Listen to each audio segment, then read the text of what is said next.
नमस्कार, मैं हूं श्री नारायण तिवारी और आप देख रहे हैं नेशनल न्यूज। महाविकास आघाड़ी सरकार दिन प्रतिदिन किसी न किसी विवाद में फंसती उलझती सिमटती दिख रही है। नया विवाद जो मीडिया में सुर्खियों में आया है वो यह है, इस सरकार के चीफ सेक्रेटरी रहे सीताराम कुंटे ने ईडी को दिए बयान में यह कहा है कि तत्कालीन गृह मंत्री अनिल देशमुख सूची भेजते थे, अवैध ढंग से लिस्ट भेजते थे पुलिस अधिकारियों के तबादले की। पुलिस अधिकारियों के तबादले के बारे में उनकी लिस्ट आती थी। उन्होंने माना है कि उसमें गड़बड़ियाँ होती थी। आपको याद होगा कि वरिष्ठ पुलिस अधिकारी जिन्हें मजबूरन महाराष्ट्र कैडर छोड़ के जाना पड़ा, रश्मि शुक्ला ने यही आरोप लगाया था कि पुलिस विभाग में अधिकारियों के तबादले में भारी हेरफेर हो रहा है, बहुत पैसे खाए जा रहे हैं, भ्रष्टाचार के मामले सामने आए हैं। उन्होंने बहुत सारे लोगों के ऑडियो रिकॉर्ड भी बनाया था और जो सरकार के पास भेजा था। उस समय ये अनिल देशमुख गृह मंत्री थे। उन्होंने रश्मि शुक्ला को इतना परेशान किया कि उन्हें महाराष्ट्र कैडर छोड़कर जाना पड़ा। उन्होंने केंद्र से अपील की, चूंकि आईपीएस थी वो, तो उन्हें इस समय केंद्रीय सेवा में कर्नाटक भेज दिया गया, केंद्रीय सेवा के अधीन। मुद्दा यहाँ पर यह है कि जिस बात खुलासा रश्मि शुक्ला ने किया था वही उसी तरह के मुद्दे ला करके सीताराम कुंटे ने ईडी को दे दिया है। ईडी ने सीताराम कुंटे के बयान को सीधा अदालत में पेश कर दिया है। मतलब मामला अब हवा हवाई नहीं है, अदालत के सामने है। ईडी ने अदालत के सामने दे दिया इस मुद्दे को। महाराष्ट्र की सरकार, महाविकास आघाड़ी सरकार, जिसके अगुआ, जिसके मुख्यमंत्री शिवसेना प्रमुख उद्धव ठाकरे हैं, ये किसी न किसी विवाद में फंसती रहती है, वो विवाद उलझती रहती है। अनिल देशमुख भले ही राष्ट्रवादी कांग्रेस पार्टी के नेता हैं, उन्होंने एपीआई सचिन वाजे से बार रेस्टोरेंट वालों से मुंबई में 100 करोड़ वसूल के लाने का टारगेट दिया था। इस मुद्दे का खुलासा तत्कालीन पुलिस कमिश्नर परमवीर सिंह ने मुख्यमंत्री मेल भेज करके, राज्यपाल को मेल भेज करके उन दोनों को अवगत कराया था। लेकिन अब इनका आरोप है, सरकार का आरोप है कि परमवीर सिंह जब तक कमिश्नर थे आरोप नहीं लगाए। जब उनका तबादला होमगार्ड विभाग में कर दिया गया, डीजी होमगार्ड बनाया गया, तब वो आरोप लगा रहे हैं। मतलब अगर पुलिस कमिश्नर रहते, रोकना चाहते तो रोक सकते थे। अब जब वहाँ से हटा दिए गए हैं तो द्वेष बस, ईर्ष्या बस, बदला लेने के आरोप लगा रहे हैं।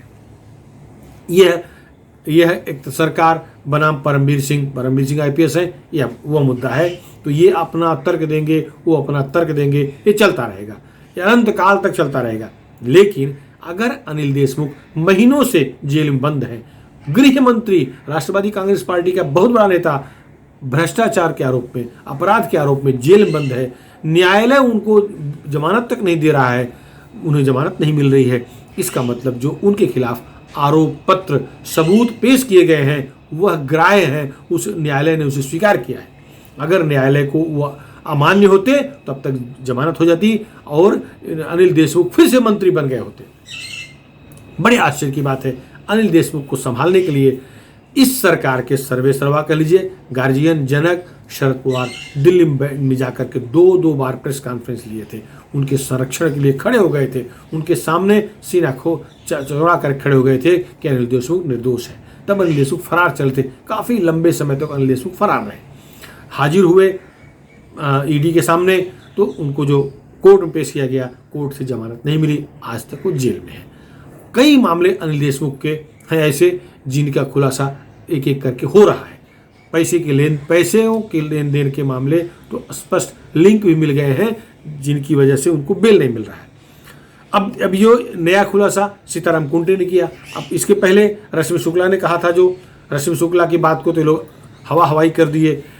दूसरे आईपीएस अफसर, पहले आईपीएस रश्मि शुक्ला, दूसरे आईपीएस अफसर मुंबई के पुलिस कमिश्नर, तत्कालीन पुलिस कमिश्नर परमवीर सिंह, जिनका होमगार्ड तबादला कर दिया गया था, उनका भी आरोप 100 करोड़ वसूली का ये मुद्दा है। किसके माध्यम? एपीआई सचिनबाजी के माध्यम। एक एपीआई 100 करोड़ महीने का टारगेट दिया था, ये दूसरा मुद्दा हो गया। अब आईएएस देख लीजिए, सीताराम कुंटे जो इन्हीं की सरकार के चीफ सेक्रेटरी हैं, ये अनिल देशमुख के समय, उस समय चीफ सेक्रेटरी बनने से पहले एसीएस होम हुआ करते थे। रश्मि शुक्ला ने इन्हीं कुंटे साहब से इजाज़त लेकर के फ़ोन टेप करना शुरू कराया था। एक फाइल आई थी एसीएस होम के थ्रू मुख्यमंत्री कार्यालय जाती, वो फाइल को भेजा था रश्मि शुक्ला ने अपने पुलिस कमिश्नर, तत्काल पुलिस कमिश्नर परमवीर सिंह के मार्फत। परमवीर सिंह ने वो फाइल नियमानुसार उस समय सीताराम कुंटे एसीएस होम के पास भेजा। उन्होंने उस पर अपना हस्ताक्षर करके चीफ मिनिस्टर के पास भेजा। चीफ मिनिस्टर कार्यालय फाइल लौट के जब वो आई नियमानुसार कुंटे के पास, फिर उन्होंने आदेश दिया, परमिशन दिया, आप फोन टेप कर सकते हैं। उस फोन टेप में, रश्मि शुक्ला कार्यकाल में किए गए फोन टेप में बड़े बड़े नेता, कई मंत्री के नाम आए बाहर, उनकी आवाज़ भी मिली है। अनिल देशमुख की भी आवाज़ होने की बात स्वीकार की गई है। इसे राष्ट्रवादी कांग्रेस पार्टी आरोप के रूप में प्रस्तुत कर रही है। लेकिन रश्मि शुक्ला की जो फाइल है, जो रिपोर्ट सरकार को सौंपा है अपने जब मुंबई में थी तब, उसमें अनिल देशमुख को शामिल होने की बात स्पष्ट रूप से सुनाई पड़ती है। सीताराम कुंटे उस समय अटकते दिखे, लेकिन सीताराम कुंटे उसमें सरकार में थे, माने सेवा में थे सरकारी, तो उन्होंने गवर्नमेंट के पक्ष में बयान दिया था, लेकिन कहीं लिखित कुछ नहीं कहा था। सीताराम कुंटे ने जो स्पष्टीकरण दिया है, तो खुलासा किया है, वह अनिल देशमुख के संकट को बढ़ाता नजर आ रहा है, ठाकरे सरकार के संकट को बढ़ाता नजर आ रहा है। उसमें जैसे कि दावा कर रहे हैं किरीट सोमैया, उसमें अनिल देशमुख और अनिल परब शिवसेना के मंत्री हैं, फिलहाल मंत्री भी हैं, ये दोनों फंसते नजर आ रहे हैं। इन दोनों का टेप है, ये किरीट सोमैया का आरोप है। लेकिन ये सीताराम कुंटे के बयान में भी उनके दोनों शीर्ष सहाय संजीव पलांडे और कुंदन शिंदे का नाम लिया गया है। यही लोग लिस्ट पहुंचाते थे किसके पास? कुंटे के पास। तो कुंटे उस लिस्ट को आगे बढ़ाते थे, परमिशन देते थे नियमानुसार। उसमें सीएम की सहमति, सीएमओ की सहमति आवश्यक है। तो कहने का तात्पर्य कि अनिल देशमुख, अनिल परब, सीताराम कुंटे, सीएमओ, इन सब का एक दूसरे से कनेक्शन अब प्रमाणित हो रहा है, क्योंकि सीताराम कुंटे ने खुद ही बयान दिया है ईडी में, और उन्होंने ये भी कहा है कि अनिल देशमुख ही नहीं, कई और मंत्री, कई और बड़े बड़े नेता शामिल हैं। अब कई और मंत्री में कौन है ये तो आगे स्पष्ट नहीं हुआ है, आगे पता लगेगा। लेकिन निश्चित है कि ये ठाकरे सरकार के संकटों को बढ़ाता हुआ ही दिख रहा है। यह प्रकरण संकट बढ़ाएगा ऐसा दिख रहा है। संजीव पलांडे, कुंदन शिंदे फिलहाल जेल में हैं, बाहर नहीं आए हैं। और एपीआई सचिन वाजे, जिसने भारत के सबसे धनाढ्य उद्योगपति मुकेश अंबानी के घर के सामने एक स्कॉर्पियो में जिलेटिन रखा था और उनको उड़ाने की धमकी दी गई थी, जो धमकी को जो मेल आया था, वह प्रकरण जांच से बाहर आया तो मालूम पड़ा कि जो खुद एपीआई सचिन वाजे ने षड्यंत्र किया था। अंबानी घर के सामने 18 जिलेटिन वाला वो स्कॉर्पियो का मिलना, और ये जा कर के स्वयं सचिन वाजे एक वहाँ पहुँचना और गाड़ी बंद करना, गाड़ी चला के भागना, ये सारी चीज़ रिकॉर्ड में आए हैं। सब सीसीटीवी फुटेज पुलिस के पास है। लेकिन चूंकि यही उसमें इन्वॉल्व था, अनिल देशमुख पर भी जांच में आंच आई है, तो वो भी इन्वॉल्व लग रहे हैं।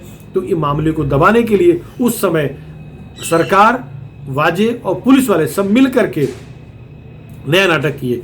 सचिन वाजे ही स्कॉर्पियो रख के आया, बाद में प्रमाणित हुआ। जब जांच एनआईए शुरू की तो मालूम पड़ा कि वो व्यक्ति जो जाकर गाड़ी खड़ी किया है, गाड़ी वहाँ से निकल कर दूसरी गाड़ी में भागा है, वो कोई और नहीं था। सीसीटीवी में स्पष्ट है वो व्यक्ति सचिन वाजे था। और सचिन वाजे 100 करोड़ को वसूली अनिल देशमुख कहने पर करता था, ये बात सचिन वाजे ने स्वीकार किया है अदालत के सामने।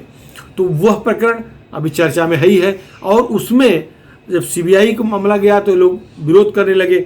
महाराष्ट्र सरकार ने तत्काल मुंबई पुलिस, एटीएस और क्राइम ब्रांच ये सबको जांच दे करके मामले को रफा दफा करना चाहा। लेकिन मामला एक उद्योगपति से जुड़ा हुआ था, मामला आतंकवादी गतिविधियों जैसा लग रहा था, विस्फोटक मिला था, इसलिए नियमानुसार वहाँ पर एनआईए का प्रवेश हो गया।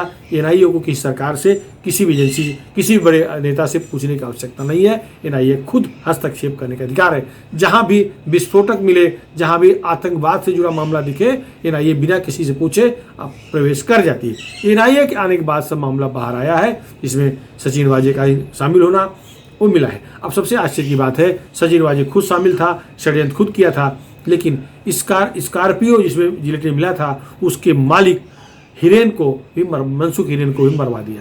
मनसुख हिरेन की हत्या करके उसकी लाश को कौसा बुमरा की खाड़ी में डाल दिया था। खैर भगवान जब विपरीत हो जाते हैं, जब स्टार खराब होते हैं तो सारे मामले बाहर आ गए। वो लाश मिली, मुंह में ठूसी हुई रुमाल मिली, वो सारे लोग पकड़ में आ गए, सब जेल में है इस समय। वाजे भी जेल में है, अनिल देशमुख जेल में है, प्रदीप शर्मा जो वाजे की मदद करता था वो भी जेल में है। कई लोग जेल में हैं। एक तो जेल से छूट के आया था पैरोल पर, फिर भी वह इस हत्याकांड में शामिल था, वो वापस जेल में चला गया है और उस पर हत्या का दूसरा मामला भी चालू हो गया है। तो ये, और सबसे बड़ी बात यह है कि वो वहाँ पर विस्फोटक रखने के बाद वहाँ एक बैग मिली थी जिसमें लिखा गया था मुकेश भैया एंड नीता भाभी। ये तो ट्रेलर था, पूरी पिक्चर अभी बाकी है, हमारी तैयारी पूरी हो चुकी है। और सबसे बड़ी बात, जिस बैग में लेटर था वो मुंबई इंडियंस का बैग था, क्रिकेट का मुंबई इंडियंस टीम है उसका बैग था, और उसके मालिक अंबानी परिवार के लोग हैं। तो ये बड़े लंबा षड्यंत्र था, एक दिन का नहीं था, और अकेला सचिन वाजे षड्यंत्र बड़ा नहीं रच सकता, इसमें जरूर बड़ा षड्यंत्र था। ये बात एटीएस के लोग अब बता रहे हैं। मामला ईडी जांच में चल रहा है, एटीएस जांच चल रही है, बहुत बड़ा षड्यंत्र था, ये दिख रहा है। अनिल देशमुख जेल में है। अनिल देशमुख का संकट और बढ़ा दिया सीताराम कुंटे ने। सीताराम कुंटे के बयान ने अनिल देशमुख को अब जेल से बाहर आने का मार्ग अवरुद्ध कर दिया है। अब वो जेल से बाहर कब आएंगे पता नहीं, सर्वोच्च अदालत तक मामला पहुंच चुका है। लेकिन एक चीज जरूर है कि जब जो जस करई सो तस फल चाखा, तुलसीदास जी की लाइन याद आ रही है। तो ये अब ये लोग जो कुछ किए हैं, कर्म कुकर्म सुकर्म, उसका फल इन सबको मिल रहा है। सचिन वाजे, अनिल देशमुख, सचिन वाजे तो इनकाउंटर स्पेशलिस्ट कहलाता था, प्रदीप शर्मा इनकाउंटर स्पेशलिस्ट कहलाते थे। ये सारे लोग गुंडों को मारते थे, एक दूसरे की सुपारी लेकर, एक गैंग की सुपारी दूसरे गैंग की सुपारी के लोगों को मारने का मामला इनके ऊपर चल रहा है। बहुत सारे इनकाउंटर के मामले कोर्ट में चल रहे हैं, उनमें भी सजा होने का चांस है। लेकिन सबसे बड़ा, सबसे खतरनाक जो इनके सामने है सचिन वाजे के, वो है कि मनसुख हिरेन की हत्या और अंबानी घर सामने रिलेटेड रखना, ये इनके लिए घातक सिद्ध हो रहा है। मामला अनिल देशमुख के संकट बढ़ने का है, सीताराम कुंटे के बयान का है। फिलहाल इस मुद्दे पर इतना ही। आपको हमारा वीडियो पसंद आया हो तो आपसे शेयर करिएगा, और हाँ, यदि अभी तक आप हमारे चैनल नेशन न्यूज़ चैनल को सब्सक्राइब न किए हों, सब्सक्राइब जरूर कर लें, जिससे हम राष्ट्र से जुड़े जो मुद्दों को, जिन मुद्दों पर वीडियो बनाएं, जो मुद्दे बाहर लाएं, वो आपको तत्काल मिल जाए। धन्यवाद।